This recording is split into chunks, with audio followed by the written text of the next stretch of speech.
เคยมีเมียเราจะคน10 11 12นี่แหละที่แต่งที่บ่แต่งเด้ที่เคยได้เมียนี่20กว่าคนนี่อายุน้อยสุดจักปีครับ16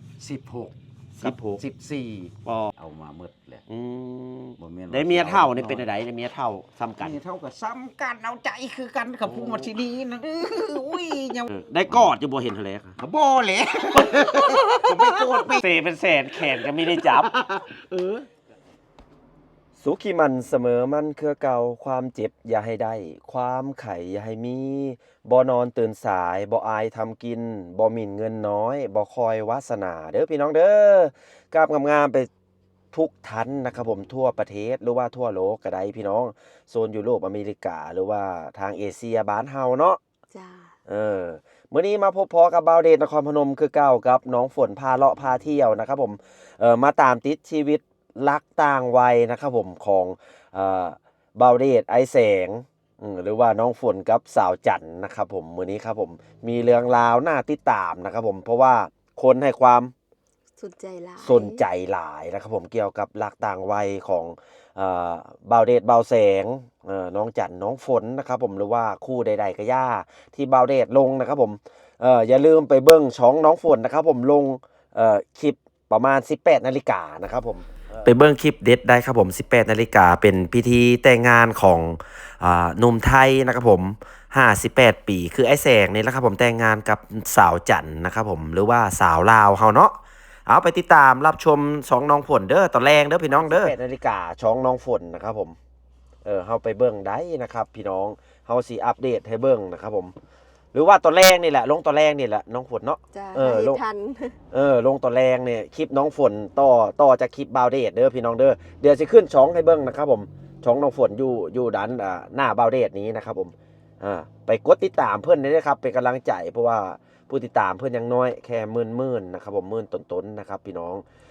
เพราะว่าสิอัปเดตเกี่ยวกับน้องจันกับบ่าวแสงต่อจากมือนี้นะครับผมไปเบิ่งช่องน้องฝนได้เลย 18 นาฬิกานะครับพี่น้องมื้อนี้ให้ความสนใจเกี่ยวกับบ่าวแสงในเฮาก็สิไปตามติดชีวิตเพิ่นนะครับผมซื้อหยังน้องฝนซื้อเนื้อไปรับซื้อศีลนะครับผมหรือว่าเนื้องัวเนาะไปฝากเพิ่นนะครับผมแล้วก็ไปกินข้าวน้ำกันซื้อไปตอนเพิ่นเนาะเฮาไปลิ้นเฮือนเพิ่นเฮาก็เอาของไปฝากไปตอนอยากเบิ่งฝีมือของสาวจันสาวลาวเพิ่นสิเฮ็ดเป็นสีแม่สีเลือนนะครับผมเว้าง่ายๆคือแม่สีเลือนเป็น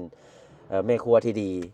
สีแซ่บส่ำใดนะครับผมอาหารสูตรไทยลือนะครับผมหรือว่าสูตรทางเหนือลาวเหนือนะครับผมเพิ่นอยู่แขวงบ่อแก้วเฮาสิไปเจาะลึกเรื่องราวชีวิตคู่เพิ่นว่าเพิ่นสิเอาลูกจักคน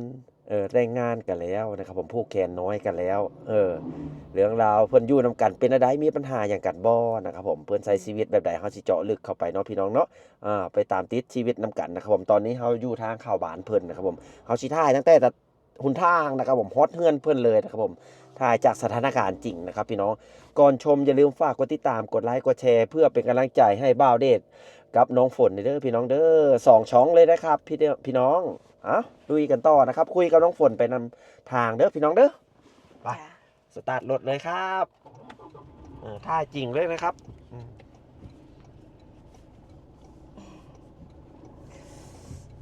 เฮาสิมากินฝีมือสาวจันกลางโกบ กลางโกบพ่อวอเมียเรานี่งามเด้เมียเรางามพี่น้องผิวดีได้ตัวจริงโอ้ยน้องฝนเห็นครั้งแรกน่ะเป็นตาอิสาแทนผู้ใหญ่แสงอันนี้ตาแสงคือดวงดีแท้น้องฝนเห็นครั้งแรกน่ะนุกรู้เลยว่าเล่ากับหน้าตากับพ่อเขาวัดเขาว่าคนสะอาดเป็นคนแบบผู้ใหญ่เป็นคนแบบโมเมนต์แบบเหมือนทำตัวเหมือนเด็กน้อยเนาะเป็นกะสิไว้สูสีกันเนาะกะเอาไปหาเจ้าเลยไว้กับสูสีกันกะเห็นถึงเป็นเห็นเราเมื่อนั้นแหละก็เลยเห็นว่าโอ้เราบริเท่าได้ผิวพรรณเรานี่ขาวนวลขาวก็ต้องฝนอีกขาวได้ขนาดคนเฮ็ดหวีอ่ะขนาดคนลาวเนาะคนลาวมันขาวอยู่แล้วพี่น้องส่วนมาแต่เราเป็นโซนเผ่าเรายิ้มให้ท่านผู้ชมในน้องฝนเพิ่นเด้อพี่น้องเด้อเราเป็นโซนเผ่าหรือแล้วก็เว้าภาษาเดียวกันกับเฮานี่เนาะ คุยกันรู้เรื่อง อันนี้คือบ้านเพิ่นเด้อถ่ายทอดหมู่บ้านให้เพิ่นเบิ่งแหน่นี่นะ เฮาก็ พี่น้อง เลี้ยวเข้าบ้านเนาะ แม่นกองไปข้างนอกก็ได้ ตอนนี้ก็เป็นเวลายามมื้อแลง 17 นาฬิ 17 กา นาฬิกา หมู่บ้านยามแลเพิ่นก็ประกอบอาหารเนาะพี่น้องเนาะเฮาก็เลยซื้อกับข้าวกับน้ำอันนี้เป็นการไปฝากไปตอนเพิ่นนะครับผมเฮาก็มาฝากท้องนะเพิ่นนํนะครับผมไอ้เพิ่นอยากรู้ว่าเพิ่นเฮ็ดอาหารเป็นบ่นะ จ้า อืม ว่าเพิ่นนี่อยู่กินกันจังได๋ อยู่กินจั สอง งใด คนเนาะสองเฒ่าอะ ไว้ง่ายช่วงนี้ตามติดชีวิตหนุ่มไทยกับสาวลาวคู่นี้ก่อนเด้อพี่น้องเด้อเพราะว่าคนให้ความสนใจหลายแฮงนะครับพี่น้อง ก็สิถ่ายทอดเราจนกว่าเราได้ลูกได้เต๋าพุ่นแหละ แม่นโอ้ผู้สาวบ้านนี้ผู้สาวงามพี่น้อง เห็นแต่ข้างหลังวันๆเนาะโอ้สาวบ้าน ยิ้มแน่ยิ้มแน่ นี่แหละครับทางเข้าเฮือนไอแสงแล้วนะครับ พี่น้องเอาสิได้แว่เข้าไปเนาะให้รถเพิ่นไปก่อนนะครับ ผมเราจะเลี้ยวเข้าไปนะครับเฮือนเพิ่นอยู่ทางในนะครับ ผมเป็นเฮือนสันที่2เป็นบ้าน หมู่บ้านเพิ่นบ้านใหญ่ได้ บ้านใหญ่อยู่ บ้านใหญ่ นะครับผมเลี้ยวไปนี่เนาะเฮือนลึกลับได้หน่อยหนึงนะครับ ผมนั่นดีพี่น้องเพิ่นมื้อนั้นก็มานั่งท่าอยู่ทางหน้าเฮือนเพิ่นนี้มาสัมภาษณ์ อันนี้ก็เป็นเฮือน พี่ พี่ น้ น้ อ อง ง เพื่อนลูกพี่ลูกน้อ ลู ง กพี่ลูกน้อง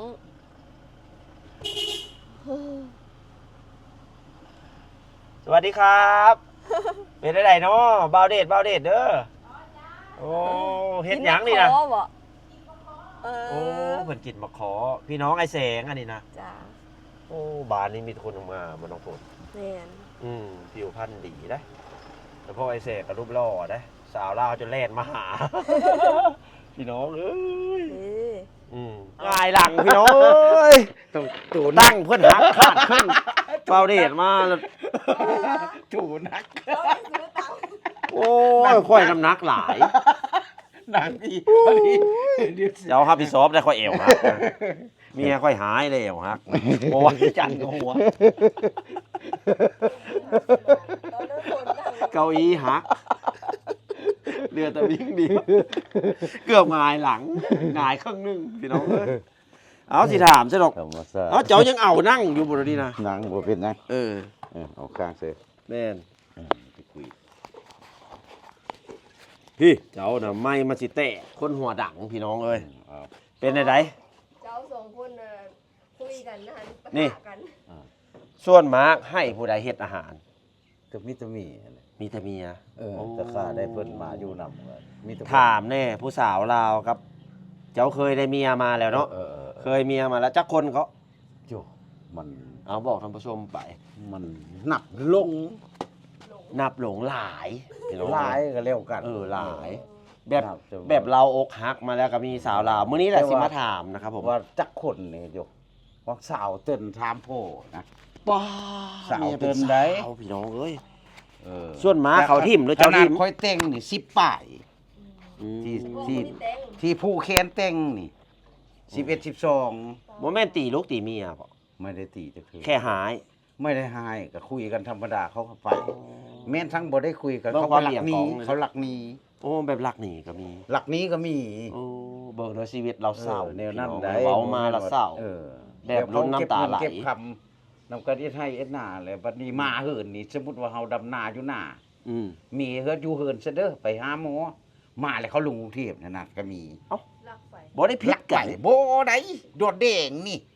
ค่อยเว้าแล้วเขาร้อยเล่นผู้บ่าว บ่แล้วก็มาแต่กรุงเทพมางานอยู่โดนเด้ง บ่เจ้าปะเขาอยู่เฮือนแล้วร้อยเล่นผู้บ่าวบ่ บ่แล้ว และบางมื้อมันรักหนีนะ จักก็ไม่รู้ อื เอ ม อ ที่ไหนๆเฮายังบ่จักบ่สรุป เออแต่ มา ว่า แล้วเขาหนีก่อน เออก็หนีแต่ว่า สาว เอ้า จักคนเว้าพี่น้องเคยมีเมียแล้วจักคน 10 11 12นี่แหละที่แต่ง ที่แต่ง ที่แต่งที่บ่แต่งเด้ ที่บ่แต่งกัด ประมาณ 10 บาท เอาประมาณ20 เต็มมาเลยก็ไปแบบไม่แต่งมาอยู่นำแบบไม่เป็นทางการ อืมกะว่าสิแต่งแล้วหนี ไปก่อนก็มีนั่นน่ะ อ๋ออันนี้แหละเคยถามเราแล้วล่ะก่อนคลิปก่อนๆนะครับไปเบื้องใดเด้อพี่น้องเด้อ แต่แต่งนี่ อืม ก็คือแต่งคือจัดนี่คือเสียเงินแบบผู้เฮียนผู้หยังเอาเท่าโอเคมาไทยบ้านไทยเมืองมานี่11 12นี่ล่ะอยู่นี่ อันนี้ก็เลยเป็นสาเหตุที่เฮาบ่อยากแต่งหลาย ก็ แต่งมาแล้ว มันลายเลย ที่จริงมีเงินนะ เออ บ่อยากถ้าทุ้มไปแล้วยามมันแบบคือเก่า มันก็คือเก่า มันก็ซ้ำเฮาโง่แฮง เออ เออ ก็คืออยู่ ตอบ บ้านนี่มาแต่งค่อยได้ไม่เซียนโอ้ย เฮาหันไปทางพุ่นเบิ่งท่าน ค่อย ผู้ชม ไม่แต่งหดเซียน สิมาค่อยๆแต่งมาเต็มโคค่อยได้ไม่เซียนหนึงโอ้ยแต่งไปก็ เอาไว้ในนี้ไว้ง่ายถ้ามาอยู่เอาจะให้มันมั่นใจกันก่อนเจ้าได้หมดนั่นแหละ เออ แม่นบอกให้ความมั่นใจแบบนั้น เนี่ยนั้น คือเฮ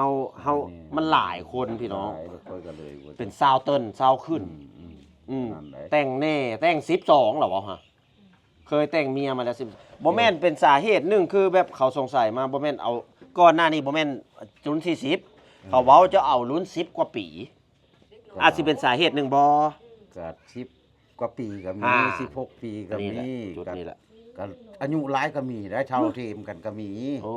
แต่ไปคือเก่า ก็ไปคือเก่ามันสิบ่แม่นเน้อคู่เฮาบ่เล่นแนวเลยนี่แหละหรือบุญสร้างมาซ้ำนั้นเฮ้อ เจ้าลองวิจัยเบิ่งแหละมันสาเหตุไหนวิจัยเบิ่งตัวเองบ่หรือว่าวิจัยเขาเอามันหลายหลาย ค่อยว่าวิจัยเขานั่นเขาจะไปเอง อ๋อ มาอยู่เนาะเฮาเก็บเงินกับเขาแล้ว พี่น้องว่า เก็บ ได้ เฮา ไห ก็ น บ่ฮู้จักว่าเขามาแบบเหลือไม่ห้างมาแบบใดคือสุอุบลน่ะก็โทรทางโทรศัพท์แม่นบ่ล่ะเป็นแม่ห้างแม่ไม้ อืม เอาเจ้าสิเอากับค่อยบ่ก็คือทำงานอยู่กรุงเทพก็ขี่รถมารถใดขี่เครื่องบินมาลงนครพนมได้ไปลัดเอาก็ได้ไปโคอยู่อุบลมาเนี่ยนั่นไปโคน้ำป้าน้ำลุงก็เอาลูกเอาเต้ามาย่ายมาอยู่มันจะไปแล้วไปเขาเดียวเนี่ยนั่นได อืม แล้วค่อยก็ไปแจ้งโอ้แต่บ้านเลขที่เอาเฮาบ้านเลขที่ใด อืม อยู่บนบ้านนี้ เห็น ไป บ่ แล้วก็เฮาก็ได้ไปแจ้งง่ายเฮาอำเภอไปเฮากองกลางไว้ อืม เมื่อมันไปแล้วเอาแนวนั้นอยู่อุบลก็ได้ อยู่อุบล มันลักษ เด้ ณะชองอุบล อุบลนี่2อุบลราชธานีอำเภอใด อำเภอเดชอุดม โอ้ผู้สาวเดชอุดมฟังได้เด้อไว้เด้อพี่น้องเด้อเออ เดชอุดม เจ้าชื่อไว้ ผู้ใดฮักหลังให้เสก เดชอุดมนั่น แขนอยู่บ่ครับ กับบ่ เฉียดเนี่ยเนาะน้อยใจ เครียดอยู่มันเอาไปลายก็เครียดอยู่ได้ขี้เหล็กจนเงินไม่เลยจักสลึงได้ โอ้ เขาเก็บไปหมด พอมาอยู่เอาเงินเรา เอาอยู่2ปีเอ็ดให้เอ็ดหน้านะมันขายเข้า หัน ปี ห แล้ น้าว ไปทั้งผู้ ขายเข้าปีละ6-7 หมื่น เอาไปหมด แบบขายแล้วก็มีผ้าเนี่ยบ่ละเฮา เอามาอยู่ ป็น พี่ ผู้หาแล้วก็มีเก็บ อืม ไปทำงานรับโจทย์รับจ้างเลยไม่ใช่โต๊ะมากับเงินคำกับแก้วมากลางคืนกัน อืม เอาคือมีแล้วเขาคือค่าเลยไม่เลยโต๊ะก็มีเก็บ อืม บัดเดียวไปเลยมันลงกรุงเทพแล้วไปขายปิ้งไก่เขาไปเลยอีนั่นน่ะ อืม เฮาก็สิไปนำเสือวันนี้เฮาพัดมีรู้จัก อืม หนังสือหนังสือสิไปนำมีทางเลือบัดนี้ อืม แล้วก็ปล่อยเข้าไปสิเฮามาโละมาหลีเขามาเว้าไปนั่นนั่นเจ้าเอาผู้ใหม่แล้วเด้อเนี่ยนั่น บ่บอกเลย ลูกโรงเรียนอยู่บ้านเราก็ดบเอาลูกไปนำ เอาลูกไปนำเคยได้รู้กับเมียแต่ละคน โอ้ จักคนแล้ว แต่ได้ชอง ได้2คนที่ไหนที่ได้เมียนำ คนอยู่หนองบุคำนี่ คนในจังหวัดนครพนม คนที่สอง คนที่ คน สอง สกลมีกุกมีเข้านั่นสมาอยู่สกล เคยได้เมียนี่20กว่าคนนี่ อายุน้อยสุดจักปีครับ 16 14 อ๋อรู้สึกในไหนได้เมียน้อย14ครบเพาะ มันก็มันแม่น เป็นอะไร ครบมันก็ เอาไป ใจ สิ มันบ่คือ มันกระลอกกระแลก ก็บ่แม่นกะหลอกกะแหลกเอาแต่ใจ โอ้ฟังไว้เด้อพี่น้องเด้อ เอาแต่ใจ 14 15 16นี่ เออ เราเว้าอันนี้เราเว้า เอาแต่ใจ มันก็แล้วแต่คนเนาะที่เจอกัน แล้วแต่ อันนี้สำหรับเรากับเขาคนนั้น คนที่เขานี้ คือเอาแต่ใจ เออ ได้แบบนี้ เว้าน้อยก็เขาก็ไป งอกไว งอนเรือไปเฮือนพ่อเฮือนแม่เลย งอนไว แล้ว ง ก็ อก เฮา ไว หนำเนี่ยนั่นนะ อ๋อ เปรียบเทียบคือน้ำบ้านนี่16 ปีนี่เอาแล้วอยู่หมู่11 เออ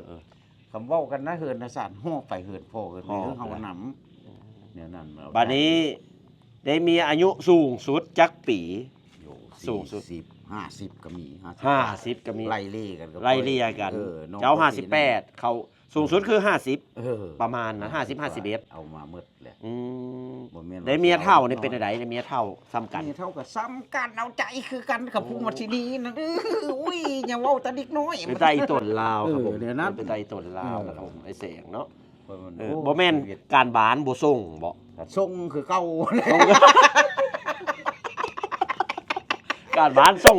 เสา2เลข2 บ่ก็บ่แม่นปานนั้น มื้อละเทื่อมื้อสองมื้อเทื่อแหละเนาะ บ่แม่นสิมัก พี่น้องนี่ กัแว คิดว่าได้ ก็ธรรมดานี่ ก็ธรรมดา บ้านเมืองนี่แหละ บ้านเมือง สองมื้อจังเทื่อนึงเทื่อก็ได้ เข้าใจอาทิตย์ละเทื่อก็ได้สำหรับ ในนั้น ถือว่าโอเคอาทิตย์ละ บ่แม่ เทื่ น อ ว่าโอ้ได้มีนิดหน้อยนำเอาเนาะบ่แม่น บางเทื่อเขาแคะก็มีได้ เดี๋ยวนั้น หรือว่าแบบ ธรรมดนี่แหละ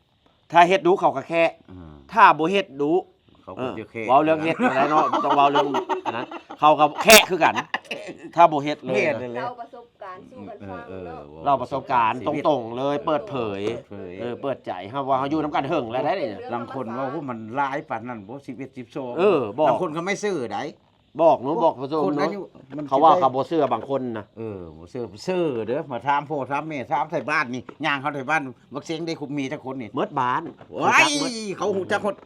ซื้อเสียงมาแนวนี้รถเอาคุณเพชรเขาจะเอาไปเอ็ดเลียนอยู่ ตาแสงเมียหลาย ก็คือเอาเราไป ค่อยบ่แขวนค่อยผู้หนึงค่อยบ่ เขา แขว สิ น เอาค่อยไปเอ็ดเลียนอยู่เด้อ ก็แม่เรียนซะ อาจารย์เสียง อาจารย์แสงนี่ค่อยบ่แขวน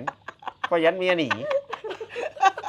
เขาสิเอาไปเอ็ดเลียนอยู่เด้อนี่คือกระโดดให้เขาว่าเดี๋ยว เป็นบ่พี่น้อง เอา เบาเล่นเบา เอามือนี่เขาไปเนาะงานสุกมื้อนี้นะโยเจ้าคือได้เนื้อเลือลุงเสียงนะผู้เขาวัยรุ่นเลยนะ เขาอิจฉา คือเขาเนี่ยกว่า อืม เอามืดคำโพนี่บ่มีเด้อเจ้าสิคุยเลยเขาสิมาหาเจ้า แม่น มัน ผู้นี้เนาะ หายาก ผู้นี้เนี่ย มัน อืม หายากเขาบอกว่าคุยรถคือสิได้คือเจ้าหาบ่มีผู้ชายก็ได้ มันต้องผ่านตำรามา20กว่าคน มัน มันจะเก่งแบบ เอามัน แบบนี้แบบนี้ให้เมียมาหา คือ ป กัน ระมาณ กับ นั้น คือคำเว้านี่แหละสิ อืม เขาสิเชื่อถือได้สำลือกันคือหมู่เดียวกันคือบ่าวซ้อนเนี่ยน่ะไม่มีจังถือกันจะคือมันได้ มันหาบ่คือเฮาดิซันมันคนละใจ คือเบาเดชเบานั่นแหละครับผม มันคือกัน อืม ได้คน แล้ว หมู่ แล้ว น่ะโอ้ยนี่คือปะมีแล้วก็ไม่มี แล้วให้ถามแล้วว่าเมียผู้นี้นี่ยานเป็นคือเก่าอยู่ อันนี้ถามนี่ คื นะ อธรรมดาได้ผู้นี้แหละ เอ๊ะ ค่อยซื่อๆอยู่ธรรมดา บ่ยานไปคือ บ่มันสาสิทธิ์กับเรื่องนี้แล้ว ใจ คือ ชา ว่า มันคือว่าไปเฮากัน เอาแต่ความจริงใจสู้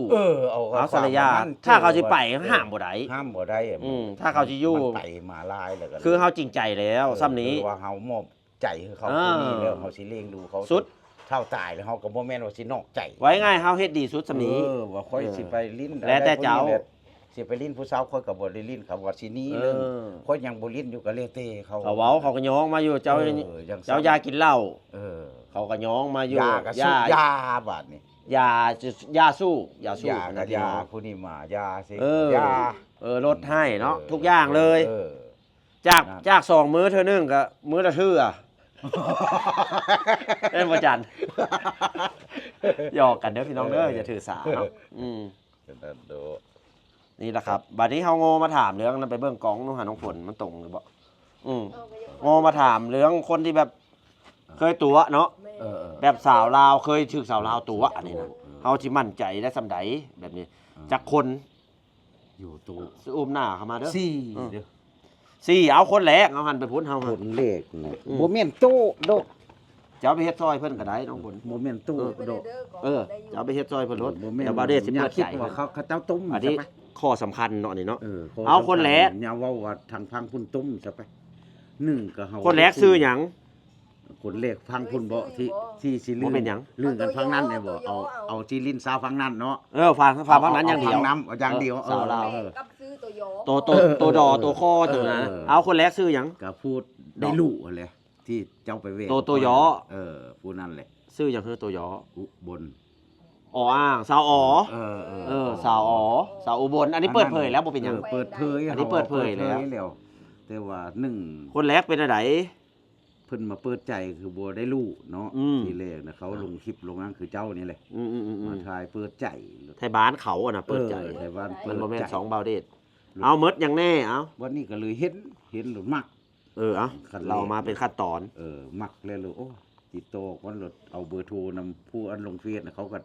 หลงเนาะนะดูทูบกับเจ้านะก็เลยกดเอาก็เลย คุยกันไปกันมาแล้ววางได้2 มือ3 มือเลย มาเห็นอีคลิปหนึงก็ปิดใจบัดนี้ ปิดใจ ก็จักเรื่องหรือ สภาพเป็นอะไรปิดใจนี่บ่เห็นไปเลย บ่เห็นไปเลย แต่ว่าปิดใจ ปิดใจ โอ้ ครับ ว่าจักทองหรือบีทองก็ไม่รู้ สงสัยสวงที่เพิ่นพัก ผักทองเลยสงสัย เขาก็เลยประกาศ แล้ว ประกาศใน YouTube 2อยู่ลาวเด้อพี่น้องเด้อมันไม่2บาวเดชนครพนมเด้อ วันนี้มาอยู่วัง4-5 เดือนบัด อืม เอาเฮิงเติบได้มาเปิดใจมือวันนี้เปิดใจผม 4-5 เดือน มามีท เห็ อน งบัด เห็น นี้ ปุ๊บมาใหม่มีท้อง ให้ ใหญ่ บัดนี้ ซ้ำใดใหญ่สองประมาณ อยู่กับ ท้องเด็กน้อยเนาะ หูจักพอดีหูจัก พอดีหุ่นจัก พอดี ตึง คนซีโอโดนจักหน้อย ๆเพราะว่าเด็กน้อยท้องใหม่ วันนี้หลงหมักอยู่แล้วแม่นบ่ตะคิดก่อน หลงมากอยู่แล้ว วันนี้เรามาเปิดใจ เออ รถท้อง ท้อง เอ้าก็คือท้อง อีตน อีตนแต่พัดยังมักอีอยู่หั่นนะท้องละ5 ยั พู งมาก ด อยู่ เท่าแก่ก็บ่ได้ติอันทีแรกนะก็อายุแก่หั่นนะ โดย สาวนั่นเว้า โดย วันนี้ค่อยเลยลืมกันอยู่พุ่นเนาะกับสาวบัวซะเอาสาวบัวว่าไปซื้อผ้าอ้อมเลย เออ พอทองเด้ สิคลอด เ ซื้อไว้หั่นนะแบบบ่คลอดก็บัดได้ลูกได้เต้ามันบ่มีหยังเด้จ้ะ เออ เวลาเขาเจ้าทุกข์ยากลงคลิปมาให้ได้เห็นแล้วก็เลยอีต้นโลดอ่ะหลับ ใจนะมากตั้งแต่เห็นคลิปแรก เนี่ยเลยก็เอาเลี้ยงว่าลูกผู้หนึง อืม คำเมนเขาเอานะ ถ้าเขาเอา เขามาอยู่นำเขาก็สิเลี้ยงเป็นลูกเป็นเต้าเอามาได้ลูกพี่ความคิด แม้แต่บริยูนำนี่ก็ยังเลี้ยงได้เหมือนบอกเลย เราส่งเงินไปซื้อผ้าคลุมซื้อ พ่อใดส่งเงินแรก โย4,500 เด้ ๆจันถือมีดอยู่บนในจันทางนี้ส่งอยู่บนทางนี้นะ โบ ห่าถือมีดอยู่นะเขาถือมีดอยู่นะ เอาเขาเว้าเรื่องอดีตเนาะเว้า เอา สุประการ ประสบการณ์ฟังไว้นะจันเลย ส่งไปจนโยอันทองนั้น อืม ประ3 เดือน เบิดอยู่เวลา เพื่อสิได้ลูกมัน อืม 9 เดือนได้ไม่ยิง ยับเข้ามามันก็ส่งไปเรื่อยๆ จนทองใหญ่ขึ้นแล้วบัดนี้ เท่าแรกก็4,000เนาะ ส่งไปจะเป็นหมื่นก็มีบัด เป็นหมื่นก็ บัด มี นี้ห้องน้ำห้องหยังก็ลงคลิปมาห้องน้ำก็ ห้ บ่ อง มี น้ำเบิด แหน่บัดนี้ มั มัน น ก็ ก็ เงิ สิ นอัดเข้าไปอีก สิได้ลูกได้เต้าสิจูมขี้จูมเนี่ยสิไปข้างมกโกะมกกำอยู่ซื้อบัดนี้ขึ้นไปเลยแม่เท่าใหญ่กันย่าผู้อันพิการนะเหินนั่นที่ป่ะอย่าได้ห้องน้ำสร้างเถอะส่งเงินไป ใจใช่เลยใจ ส่งเงินเลย เอาใจแรก ยังบ่พอนี่ส่งไปอีกเป็น30,000น่ะ เดี๋ยว ห้องำ ตอนนั้นเขารับว่ามักเจ้าเราบอก ก็มักนี่แหละ เข้าเว้ามักบอก ก็เว้าว่ามักอยู่นี่แหละ โอ้ ขับเว้าของแต่เห็นกองหน้ากันบอก ก็คุยกับนายนี่แหละ คุยคู่มือบอก ก็คุยตอนเล็ก ตอนเขาท้องอะนะ ก็คุยคู่มือ ตอนเขาท้องเนี่ยคุยคู่มือ ได้ นะ มีได้ดน คุยน้ำ สงสัย ขาว บ่ ได้ เวลาจบบทสรุปว่าเขาตัวอะไรสงสัยเลยแมันบอกว่าเขาคุยไปโดน ก็ เวลาโทรมา ก็ บัดเขาตัวพุ่นแล้วจังสงสัย เจ้าหุ้นเลย จังว่าจังเอะใจว่าอีนี่คุยกับเขาคือเอาไว้ง่ายแปดๆอีนี่คุยกับกูคือแป๊บเดียว มันว่าเท่าเขาต้มหมดเลยจังเอะใจ จริงๆเขามีบัวอยู่ในหั่น ก็จะบ่รู้ว่า เขาพาคุยกับผู้อื่น เอา ประมาณนั้นพี่น้อง อันนี้ชื่อไว้นะครับอย่าไปคุยปอๆแปะ อย่าไปโปะอันนั้น ๆมันต้องคุยมีที่มาที่ไปต้องไปเจอกันต่อหน้า คนก็ไปจนคือเว้าหันแล้วไปกับหมู่ขี่รถเก๋งก็ลงทุ่งนาคือ มองเขาไปนั่นแหละ ไป คลิป จอดอยู่ ก่อ ป น ก นี้ ทันหุ่นเลย จอดแล้วไปไหน ไปเขาก็พาย่างอ้อมไปวัดได้บุญบ้านเขาดิจันไปเฮือนเช้าเมยแหละไปลิ้นอยู่พุ่นเลยค่ำก็มาบ้าน หมอเทือนผู้สาวอยู่บ่ไปมื้อแรก กินก้อยซีนพุ่นแล้วเฮ้ยผู้เฒ่าเอาซีนอี500บุญบ้านเขาเจ้าดิจันไป สิน แจกเงิน สินตอนสิน ซีนกะละมัง สินกะละมัง ปันพูด สินผูด ซี เป็นกล่องนะพี่ เขา น้อง 5เป็นตู้แล้วก็ปันพูดเอาผู้เฒ่าเอาเลย พูดละ500 บาท หุ้นกันเขาก็เราก็ไปเอาหุ้น ครับก็กินกันอยู่หั่น กินกัน เห็นผู้สาวแรกๆเจ้ารู้สึกไดคนที่ตัวเจ้าคนแรกนะเห็นกันเนาะบัดนี้ เห็นกันกับมักเฮาเต็ก แห้งมาก เห็นกันเอาทีเล็กอีกดู ฟังไว้จัน มันกำลังมักเลย ตอนนั้นเนาะประสบการณ์ หวังคือเขาจะเอาเฮาก็เอา ได้กอดอยู่บ่เห็นทะเลครับ ก็บ่แหละผมไม่โกรธไม่หยังแหละไม่หดสูนหดเล็บพุ่นแหละ บริสุทธิ์เสเป็นแสนแขนก็ไม่ได้จับ กันเท่านั้น จันเขาหัวแล้วจัน ก็ขึ้นอยู่อ่ะ เดี๋ยวไฟไปล่ะไป แม่ เดี๋ยวไฟไป ขึ้นข้าง เข้าใจแล้วเนาะ เฮากับบทจับไปสิต้มสิหยัง เฮากับบทมันบ่ได้รู้ว่า อันนี้จังได้แนวเปรียบเทียบกันนะบัดผู้นี้คือบ่ได้เสียหยังคือมาหาพี่น้องเขาอิจฉา วันนี้คนกับยาจากผู้นั้น เอ้า มาบ้านเลยวันนี้ เอาเจ้าคนนั้น มางานทาสงานยังมาเหินโน มาเฮือนบัด มา นี้ เหินแล้วก็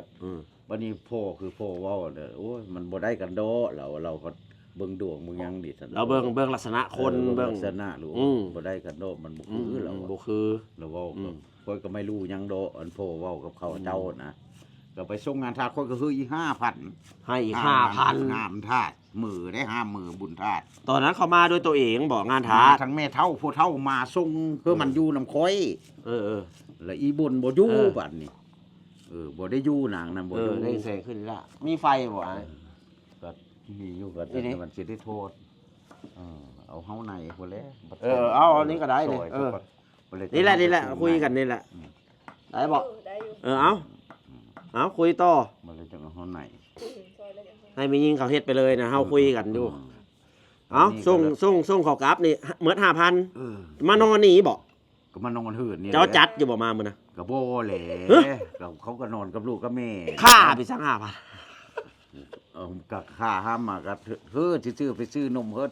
ลูกดิซั่น อ๋อ อย่างน้อยเอาลูก เอาลูก มา น้อย นำ มาอ่อย สิ เลย สร้างความอีตน เออ เขาได้แนวกินเจ้า เขาบ่ซื้อนมซื้อหยังเงินหยังน้อยอยู่จักสิไปหาเงินหลายเด้อนะทางแม่เฒ่ามาเว้านี่ เขาขอบ่หรือว่าเจ้าอยากให้เขาเคยคุยกันเรื่องนี้เขาบ่ได้ขอ กัดคออยู่ เขาขอ เออ เนาะ มันบ่มีเขา มัน ว่า บ่มี นั่นน่ะ เออ ค่ายว่า เฮากับคา แต่ แล้ว สังคม เนาะเฮากับคาแล้ว ค่าเลยคือ พี่น้อง อันนั้นก็บ่มี อันนี้ก็บ่มี โอ้ อันสิขึ้นในระดับอันนี้รถ เจ้าอยู่ในฐานะหยังเจ้าคือสิไปเสียเงินถามเลย ก็ เขายังบ่ได้รับปากหรือว่าแต่เขารับปากแล้วว่ามักเจ้าเนาะ เออ อันนี้แหละพี่น้องก็ถือว่าตัวอยู่ เอาได้บ่เอาได้เนี่ยนั่นน่ะ โอ้ เขามีความหวังแล้วว่าเอาได้ เออ จักไผสิตู้เลย นี่ ว่าสิเอา รถ เอาอยู่ ได้นะ ว่าค่อยสิเอาอยู่คุยกันไปก่อน อันนี้ เนี่ยนั่นบัดสุดท้าย ม เอาอยู่หาคุยกันไปก่อนมันแม่นอยู่บ่ก็มาสงสัยอยู่เจ้าของกันยังเฮ้อหั่นนะ ม เฮ้อก็ว่าสิเอาอยู่หั่นนี่ อืม เปรียบเทียบคำเว้าเขาเจ้า เฮาก็เลยคาในใจกูสิหิมกะ เออ เขาว่าสิเอาอยู่ สิทิมผัดได้ลงทุนไปเลยดิฉัน เขาก็ว่าสิเอาอยู่ สิเอาอยู่ เออเขาก็ว่าสิเอาอยู่ คาราคาสั่งกันเลยเธอเอานักเข้าไปติ เอามาติดต่อมาบัดนี้นะ ตัวมาก็ส่งงานทาสแล้วก็เลี้ยวก็มา บัดนี้มา ต่อไป คือว่ามา อัน อีก ผู้ขายเปอร์หั่นแหละ บัดนี้มาผู้สองบัดนี้นะเอาผู้สองผู้ขายเฝอ ผู้ขายเปอร์ อันนี้ซื้อรถให้เขาได้ข่าว ซื้อซาเล้ง ซื้อซาเล้งมอเตอร์ไซค์ซาเล้งพ่วงข้าง บ่มีเงิน เขาว้าด้วยไหนเอาตอนแรกๆเขาว้าด้วยไหน ทีแรกนั้นอันเขามาลงคลิปเนาะ ลงคลิป เอามอ อี เตอก ร์ไซค์ เออ มอเตอร์ไซค์ไปซื้อกับข้าวกับน้ำมาขาย ฟังไว้เพื่อ ขายเป๋อ เป็นวิทยาทาน ขายเปอร์อยู่นะเหินนะก็เลยมันก็ลุงตุงนังมอเตอร์ไซค์เลย ก็เลยคุยไปคุยมาแล้วนางคือมันสิบ่ยุ่งยากบ่ทางหน้าทางหลังซื้อคงมาขาย เห็นปุ๊บมักเขาเลยทันที เออ ทางนี้ก็ดี เออ คนมักไวพี่น้องใจเราได้เสีย มัก วัน ไว นี้ก็เลยซาเล้งมีบ่เสนอ ที่จริงเดี๋ยวไปโทษเขาหลายเด้อ เออ ลองโทษตัวเองนะ ซาเล้งอยู่บ้านคือทางอันอยู่ไทยวิโมมีว่ามีคือกันซาเล้งเลยเฮ้ยเขา เดี๋ยวขอตัดบทอันนี้ก้อนเสนอเนาะเขาเว้าว่ามักเดี๋ยวบอกคนที่สองเขาเว้าว่ามักเจ้าเราบอก เว้ามากอันนี้ก็ได้ อันนี้เขาเว้ามาก ว่าสิเอา อันนี้ข้อ คุย เสีย กั เนาะข้อเสีย ก็คุยกันไปก่อนกันมักเห็นหน้าเจ้ากับมักค่อยสิคุยผู้เดียว อันนี้คือจุดอ่อนของเจ้า ค่อยสิคุยผู้เดียว แพ้คำว่ามัก ก็เลยอ่ะลองเบิ่งผู้นี้วะ เดี๋ยวอันนี้งงมาถามน้องจันเด้ออันนี้ทางนี้เว้าอยู่บ่มักเราตอนโทรไปบัดพูดสิเอาเขาบ่ได้เว้าได้ ไม่เว้า ผู้หวังสิกินสิลอกเลยเขาสิว่ามัก ยัง มักก่อ ค่อย น ก็ไม่ถามว่ามักค่อยอยู่บ่ค่อยก็ไม่ถามอีก นี่แหละ คุยกันไปเรื่อยๆแล้วจันสิมาจะบ่นางมา หามักก็ บ่ได้เว้าว่า บ่ มัก ได้ บ่ได้หยัง เว้าหาสิ แต่ มา การคุยกันอย่างสนิทสนมคือผัวเมียเนาะ สิมาจะบ่คำเมนอ้ายเอา มันต่างกัน อ้ายน่ะมักเจ้าแล้วคำเมนมาแล้วสิเอาอยู่ อันผู้สาวดังพี่บัดคุยกว่าคนผัวเมีย การสนิทสนมมักคืน มักอย่างเดียว คืนแกน บ่เรียกมันมีแม่นคือ เขาหวัง เขาหวังตัว บัดนี้ ประมา ก็ ณ มา นั้น ซื้อซาเล้งเฮ้อ เพื่อนนี้ก็แพ้คำว่ามัก ว่าแต่ย้องว่ามักเพื่อนนี่โอ้ยซื้ออย่างเดียวเบาแสงนี่ก็ดี อันคือกันอันนมเปรี้ยวนมยังคายอ่ะนะ เออ เตะลูกใส่เตะ เครื่องปั้น 2,500 เครื่องปั้นพี่แปรให้เด้อเครื่องปั่นผลไม้ 2,500 เพิ่นตัวอันนี้เนาะตัวว่ามันลูกชายเฮ็ดแต่ เตะแล้ว มีลูกแล้วบ่ตอนนั้นก็ดี ก็มี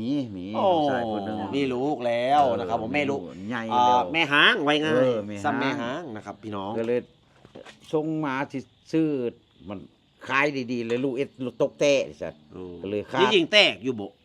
หรือว่าเขา แตกแหละ เขาไม่เบิ่ง เขาก็ถ่ายกล้องถ่ายหยังมันก็ถ่า ไอ้ ย ของสมมุติว่าเขาไปเก็บอยู่กองขยะไม่เจ้าดิ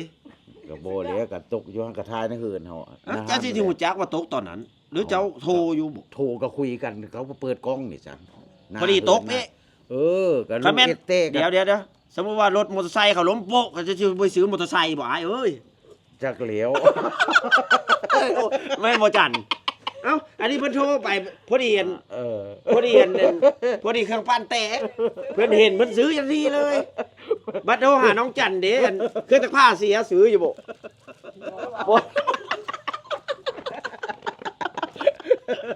ก็เลยเอ้า อันนี้ เดี๋ยว นะ โทรเลออันเครื่องปั้นน่ะครับประมาณ 2,000 ปลาย เดี๋ยวบัดนี้ได้เมียคนจริงใจอย่าไปให้น้อยหน้าเด้อ เออ อนาคตเบิ่งก่อนเนาะตอนนี้เนาะ เออ เด้อถ้าจริงใจยกให้หมดบ่ในเฮือนเนี่ย ก็ไปที่นี่แหละไปเลย บ่กล้าเลยนะบัดเห็นบ่จัน ไปเรื่อย บ่กล้าแล้วบัดนี้นะ ๆตายนำกันแล้วปะ เออ ตายนำกันรถจะค่อยสิ บ่ ตาย ได้ ก่อ สิ น เบิ่งไป เออ อนาคตอย่าไปว้าวตัดสินกัน เออ เอาเนาะจันเนาะอย่าพาเว้าอย่าพากะเกณฑ์คากหลาย จะก็เลยสิ อื ตาย ม กดตายลัง อืม ที่มันคงก็ไปเรื่อยๆ เป็นเรื่องของอนาคต เออ นี่พี่น้อง เว้า เออ โคนก็บ่ได้ เว้ากันบ่ได้คะแนนหักแพงกันไป อัน แต่ละมื้อ อันคิดว่าสิบ่มากันยังหมานะมันลง เออ คิกไปก่อนเอาบ่ได้ค่อยก็ ครับ เดี๋ยวสิมาอยู่บ่ เอาบัดนี้ผู้ที่สามเอาผู้ที่สามแล้วพี่น้องเอาผู้ที่สามที่ตัวทางสปปลาวเนาะนี่เนาะบ่ได้เว้าถึงทุกคน พูดซะ ผู้ที่สามดอหยังซื้อหยัง สื่อ แล้วโทรศัพท์ลืม ลืมซื้อหลาย พูดอยู่นี่นี่อยู่ท่าเค เอาเว้าแขวงอันเว้าแถวใดท่าแขก เนาะ เนาะ เค ผู้สาวแถวท่าแขก บัดนี้มาคือเจ้าของอะไรจังไปโพผู้นี้เออ ม โอ้ตาผู้ท่าเคมือเกี่ยวเข้าเร็วนี่ปีนี่ เออ บัดนี้เกี่ยวเข้าเนาะ เอามีการตัวหยังเอาเริ่มแรกเอาคุยกัน เริ่มแรก เจ้าเขาว่ามักเจ้าอยู่บ่ หมู่เขาติโตเฮ้อ หมู่ติดต่อทางนี้นะ หมู่ คุยกันจักเดือนจักมื้อ โยก็คุยกันก็เทิงเติบว่า4 5 6เดือน 4 5 6เดือนหมดจักบาท โยเงินเกี่ยวเข้าจะไม่เหลือพุ่นแหล้ว3-4หมื่นเงิน20,000เงินเขาเอามา เงินเกี่ยวเข้านี่คือเงินรับจ้างบ่ครับ รับจ้างไปเกี่ยวเข้าเป็นปีเดี๋ยวฉันเขากระจายเฮ้อ รับจ้างไปเกี่ยวเข้ามื้อละเท่าไหร่เกี่ยวเข้า ไปน้ำรถเกี่ยว ไปน้ำรถเกี่ยวมื้อเท่าไหร่ พุทธขนาด มื้อเท่าไหร่ บ่แม่นเป็นมือคือ เป็นเปอร์เซ็นต์ เลี้ยวมืดหน้าบ้าน แล้ว นี่ก็ หมด คือ ได้ประมาณจักบาท เขาเฮ้อ เออ ค่าหูไปเลยนะเลี้ยวเข้ามืดก็คือ ประมาณ 25,000 25,000หมดตับ ได้จกเงินเจ้าของชงตื้มเลยเนาะเออไม่ใส่ โอ้ตับ จก 25,000 เอ้ยน้องฉันจกคือทรง เมเท่าทวง มัน เมเท่า แม่นอยู่ นี่ บ่ เมเท่าทวง 20,000อย่าลืมเด้อีก10,000นึงเด้อส่งไว้หมดแล้ว โอ้หมดแล้ว ส่งมาแต่ผู้คือให้อันเฮอหมดแล้ว เขาอยากให้เป็น4-5,000ก็ได้บ่ดีนะ ส่งเฮอหมด เราจริงใจนะ ส่งเฮอหมด พยายามเอามาถามต่อผู้สุดท้ายดิเดี๋ยวคนที่3เนี่ยเขาตัวหยังเอาจังเบิด25,000 2-30,000เนี่ยเขาตัวหยังในส สิ เต็ป มาอยู่นำ สเต็ปเขาเนาะเอาฟังไว้ สเต็ป เอา ที่ ฟังไว้ แรก เอา1 2 3เอา ติดต่อเนาะหมู่ติดต่อ เอา ก็ได้เฟซได้ไลน์คุยเลยคุยเปิดกล้องได้ เอาเว้าไปเลย เมเท่าเขาเว้าได้คือเมเท่าคือเมเท่าผู้นี้ได้ เออ เว้ามันไม่คือกัด เฮ็ดจะตัวน้ำกัน โตนำกัดมาเร็ว ตัวน้ำ วันนี้ กัน น้องกระโตนำกัด เนาะ วันนี้ เมดเฮือน เมื่อถื่นซื่อๆอันนั้น รู้จัก อยู่ บ้าน นำกับ อยู่ บ่ บ่บ้านประมาณบ้าน คอยแม่จาก บ้านเขาก็ยังบ่จักสมพ่อเขาตัว แต่ว่า มันบ่ วัน จื้ นี้ อ สิไปเอ็ดคัดสปอร์ตขอเงิน เขาหาแนว เขาหาแนวแบบเสียเงิน คันแรกนะคือส่งไปลูก ประมาณนั้นพี่น้ ลู อก ง อย่างน้อย อืม พอยยังเลี้ยงลูก ฮะ น้อย มีลูกอีก มีลูก แสดงว่าเพิ่นนี่มัก เอาแม่ มักแม่ลูกอ่อน มัก บ่ แม่ น หาง บ่แม่น มักแม่ไม้ มันบังเอิญ มันเขา บัง ติด เอิญ ตัวมาเลยนะก็เอา โอ้มันบังเอิญ ไว้บ่ตินะขอแต่ได้ผู้สาวฟังคุณ ห่างหรือไม่หรือว่า มัก ผู้ เอ สาว ง เก่ามั มักผู้สาวใส่สิ้น ว่า ฟัง ผู้ ไม่ได้ สาว จัดเนอะ จากนั้นวะเนี่ยเลยเขาเอามาลายดิฉันมีดิฉันก็เลยจะไปได้เอาฟังคุณลงเบิ่งความคิดนั่นเลยโอ้ เมียใหม่นี่ก่อนนอนให้ใส่สิ้นลาวอยู่บ่ ก็ธรรมดาเลยแต่สิซื้อไม่ได้ ที่แต่ก็มัน อ้าวบัดนี้ถึงข่าวเพิ่นตัวเนาะ อืม มีหยังก็แวะเฮ็ดพาสปอร์ตก็เอะก็ของเงินแน่เฮ็ดอัน ขอ นี้ เงินแน่ เออ ขอสิไป เรื่อง มื้อ ปั้นแตกก็ของเงินแน่พูดนี่ เออ คล้ายๆกัน คล้ายๆกัน เอาไปเอามาจนหมด 20,000 บัดนี้เอ็ด 30,000เอ้า น้ำแม่เอ็ดแล้วบัดชงเฮอเนาะ4,500เนาะ อืม เอ็ดแล้วบัดนี้นี่ลูกผู้ติดตามได้อย่างน้อยเพราะว่าอันโทรไว้นะเอ็ดกำลังเอ็ดคันสปอร์ตอยู่เดี๋ยวนี้ เอาจนมันครบจนเพียบ บัดนี้แล้วค่อยสิเอาลูกนะนายเพิ่นเฮ้ยเอ็ดผู้ติดตามบัดนี้ใบบ่ได้ จักบาท 1,500บัดนี้ 1,500 ส่งไปอีเอาสาวสันส่งก็ค่อยแน่ว่ากำลังเกี่ยวยังอยู่รถจกแม่โขจกสะอยู่สกล บ่มีเงินก็ได้ยืมให้ ก็คือเขาส่งคือก่อนเงินมีอยู่แต่ว่า ได้ผู้อื่นส่งให้ ทำงานดิฉันไม่มา อ๋ออั อันนี้ฉันก็คือเขาก็โอนเฮ้อ จักบาทมันรวมมื้อนั้นจักบาท อยู่มากัน5,000ป้ายเลย 5,000ป่ายเฮ็ดพาสปอร์ตอันนี้นะพี่น้อง มัน5,500 มันเป็น 5,600 สเต็ปการตัวเพิ่น มันก็เลย ชื่อไว้ มัน พี่น้ ก็ อง บ่แม่นสตัวนี่มันก็ซื้อนมซื้อหยัง เคยเห็นหน้า มา จ รื่อยๆ ริงๆอยู่บ่ ก็เบิ่งกล้องจนเบิ่งฮอดแม่เฒ่าหยังวะแม่เฒ่าก็คุย ตัวมันเทือน อืมว่าสิมันสิมือแล้ว แข นี่ นมือ กระเป๋ากันนี่เต็มแล้วป่านนะผู้นี้เฮอเบิ่งกระเป๋าแล้วผู้นี้ก็เฮอเบิ่งกระเป๋าคือกัน เป่าไปใส่มาหา มือแขนได้บ่ายอยู่บ่ ก็โบเลยเพิ่นสิได้บ่ายเพื่อทาเคสิมาอยู่นำ บ่ได้มาเข้าตัวอย่างเดียวตัวว่า มาเลยจังสิผู้เห็นอยู่กันนี่อยู่ทาเคนี่เฮ้ย สิมาเลยดิสิมาเลยดิอ้ายส่งเงินมานะค่อยสิมาเลยดิ สิมา กำลังสิข้ามเลยดิอันนะกำลังสิข้ามเลยดิ บัดสุดท้าย ส่งเงินมาอีกคนนี้ก็ดี เอาไปเอามาเหมือน5,000ปลาย ปอดทำซื้อนมซื้อหยังคือรู้นั่นหมดแล้วเอาเงินเกี่ยวเขาน่ะส่งมื้อหน้า หมดแล้ว หมดสุดท้ายสิมาเท่ๆน่ะโยกส่งอี 5,000 มีดบาทนี่ก็เลยย่า แล้วเลย แล้วเลย บ่ตอบโตัวเลยบัดนี้ บ่ตอบดับ สนิท หมด เลย มีด ผัวเขาบ่ให้มาแล้ว มันมีผัวอยู่ ไม่รู้ว่าแต่กระดาษ อีหลี เนี่ยนั่น อันนี้แหละก็เลยตัดสินใจบ่กล้าส่งเลยบัดนี้ คนก็เลย เอาใจวัดไปเลย เอ เอ้า อย่าบัดนี้ก็คิด ผู้สาวคนใดว่า บ่ จริง ได้ ใจ ดอก ใจวัดไปเลย ผู้นี้ต้มนั่นค่อยก็ว่าสิบ่ได้คนลาวหมดวัง ล่าสุดบ่ดิ เออ ล่าสุดก็สิ หมดวัง เจอจันทร์นี่ หมดวังแล้วโอ้ยา น้องจันก็เลยแบบ ให้เราเอาใจวัด วันนี้คนก็มานอนเศร้านอนยังก็หาเงินไปธรรม อันนี้ ดา บทที่ นี่แหละ อันนี้บทที่นอนป่วยนะน้องจันเนาะ เออ หาเงินหาคำจากบ้านไปนะก็สิว่าโอ้ยสาว รู้สึกเศร้าอยู่ สาว บ่ ทางนั้นบ่ รู้ มี สึกเศร้า บ่ได้โดะว่ะบ่ รู้สึกเมื่อยอยู่บ่ ก็ ครับ เมื่ ชี อ วิ ย ต อยู่หาสิไปลิ้นได้หาได้เงินได้เงินได้คำก็สิไปลิ้นซื่อๆวันนี้หาเธอจริงจังคือเก่าส่งเงินคือยังสิบ่ส่งอีแล้ว เออ ขามขึ้น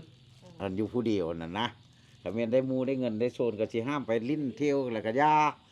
แล้วก็สิมาบ่ได้ขึ้น บัดน้องนุ่งนี่น้องชายนี่บ่ได้เลี้ยงเด้อเพิ่นเห็นผู้สาวนี่เลี้ยง วัน น้อง นี้ จัน ก็ เนาะ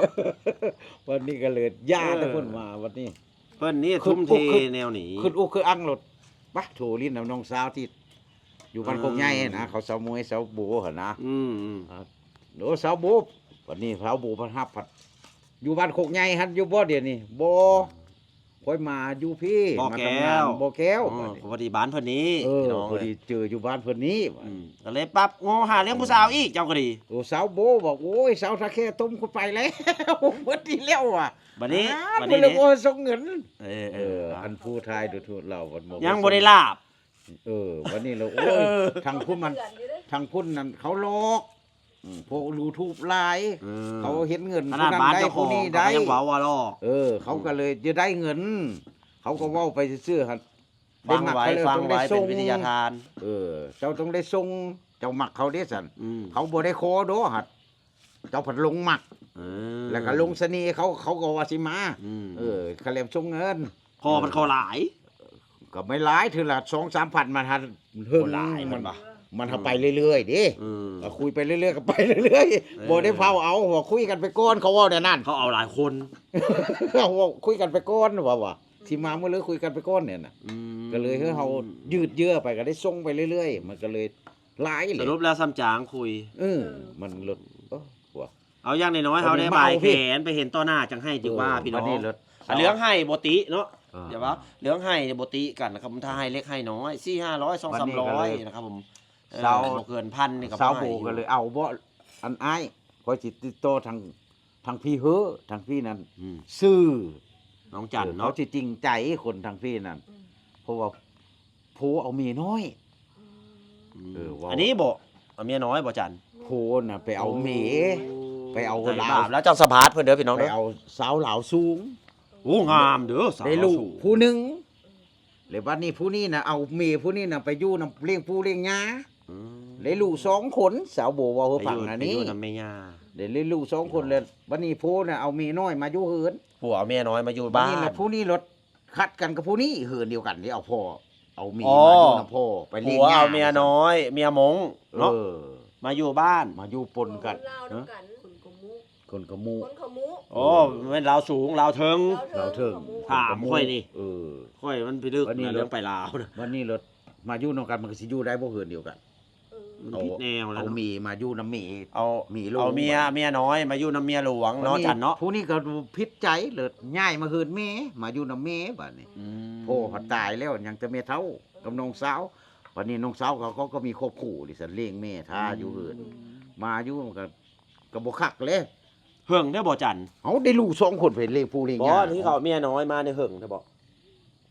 เจ้าก็ยังอยู่หั่นบ่ตอนเอามาแรกๆหรือมาเลย บ่แล้วเขาบ่มาเลยนะ เขาไปเอาอยู่พูนอยู่บ้านพูน จะไปนั้นเอามาอยู่บ้านเจ้า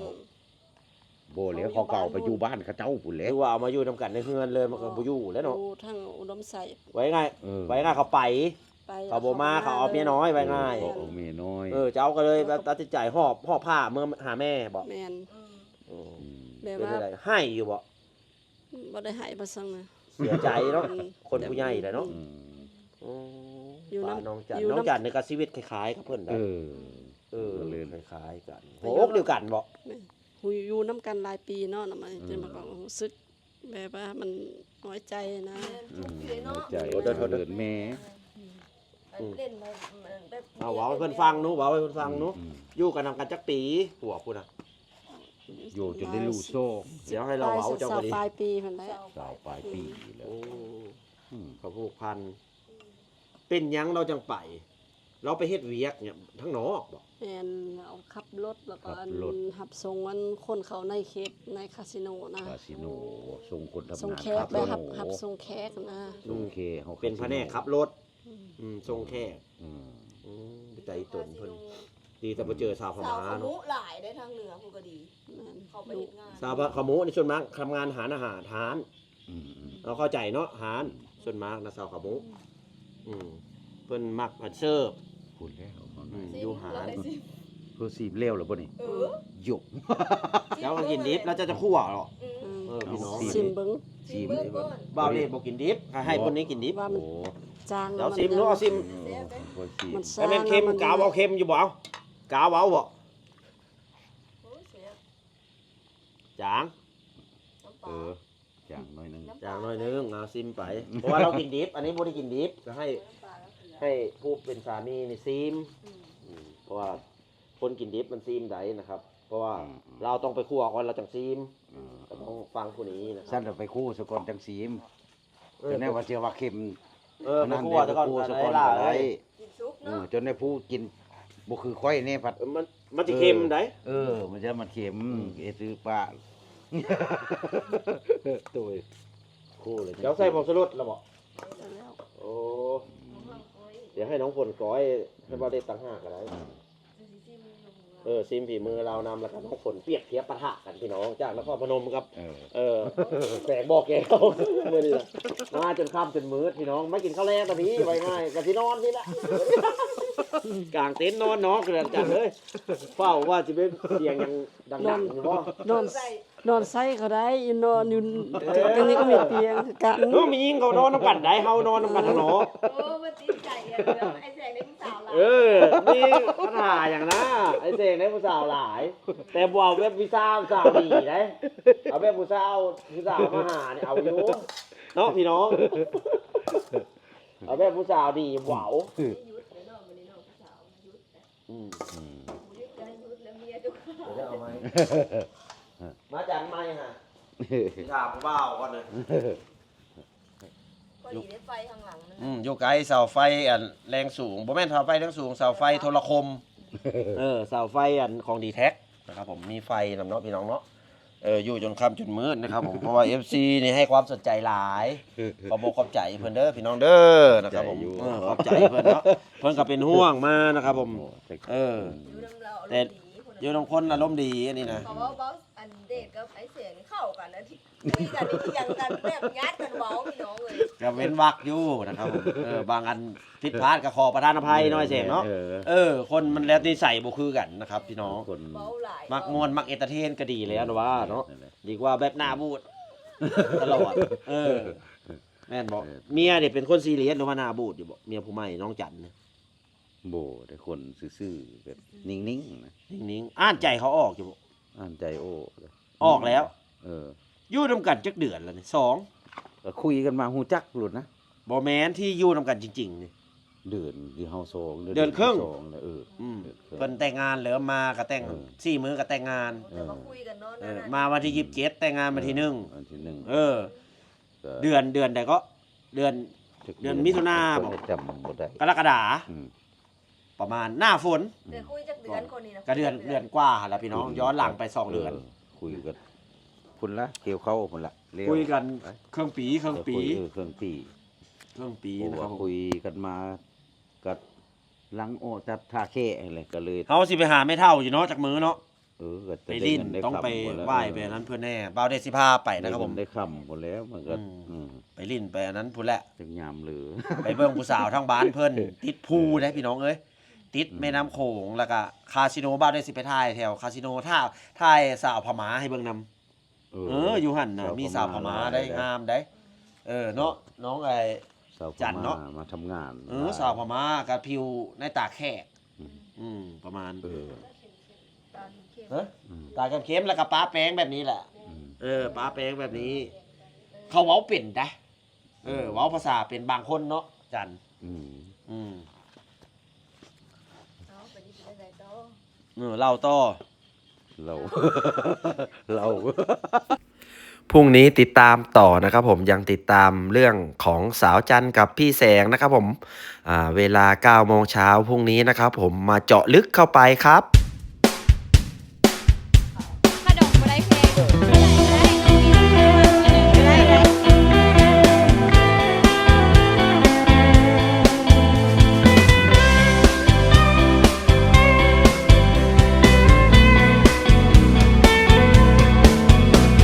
ฮัลโหลสวัสดีครับผมชื่อมาเดชนครพนมจะขอนำพาทุกท่านไปเที่ยวชมประเพณีวิถีชีวิต เที่ยวรอบไปวันๆมีเธอมีฉันสบายใจ อะไรที่ทำให้ทุกเศร้าหมอง